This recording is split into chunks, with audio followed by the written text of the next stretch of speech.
A flurry of communication involving the Koreas and key regional players gives the impression of a tangled web as Seoul seeks to get closer to the very nations that Pyongyang is relying on.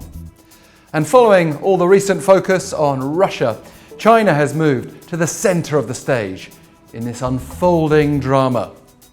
It emerged via North Korean state media Sunday that leader Kim-Jong-un has sent a letter to Chinese President Xi Jinping, reaffirming his commitment to advancing close cooperation with Beijing in line with the requirements of the new era. And this letter was itself a reply to his Chinese counterpart's earlier message, congratulating the North on its 75th founding anniversary. But at the same time, there's the prospect of Xi Jinping heading to South Korea for the first time in a decade. Also Sunday, a senior South Korean government official revealed that the office of President Yoon-Suk-Yeol will set out to arrange a visit by Xi to the south. This was after the Chinese leader said Saturday, during a 26-minute meeting with South Korean Prime Minister Han Duck-soo, that he would seriously consider a visit to Seoul. And while the trip's not expected as soon as this year, the South Korean sides confirmed it will be discussing the matter with China in earnest through diplomatic channels. This matters because Seoul sees a visit by Xi as an important turning point for South Korea-China relations. He hasn't been to the south since 2014, after which there was a serious souring of ties as Beijing targeted South Korea economically over Seoul's military cooperation with the US. The South Korean government's also prioritizing the resumption of the Korea-Japan-China summit, which has been suspended since 2019, with more talks on that happening on the sidelines of the ongoing Asian Games in China, which is what facilitated the meeting between Han and Xi.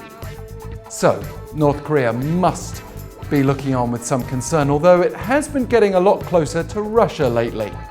During a press conference at the UN headquarters in New York over the weekend, Russian Foreign Minister Sergei-Lavrov said he will visit North Korea next month as part of follow-up measures to the recent summit between their leaders. Kim Jong-un also invited Russian President Vladimir-Putin to visit, an invitation that was accepted, and Lavrov may pave the way for that to happen. Another statement carried by North Korean state media Monday strongly criticized South Korea's president for making hysterical remarks, referring to Yoon-Suk-Yeol's recent warning in a UN General Assembly speech against military cooperation between Pyongyang and Moscow. The North claims Yoon was voluntarily acting as a servile trumpeter and loudspeaker for the US. But then, South Korea has been talking to Russia too. Yes, things haven't exactly been rosy between Seoul and Moscow since that latest Kim-Putin-summit, with complaints issued from both sides. But as recently as September 10th, South Korean Foreign Minister Park Jin was sitting down for a meeting with Sergei-Lavrov, the very man who'll soon go to Pyongyang. And that's yet another example of entanglement, as Park was able to stress to Lavrov that Russia-North Korea ties should advance in the direction of contributing to peace and stability in the Korean Peninsula and the East Asia region while complying with UN Security Council resolutions.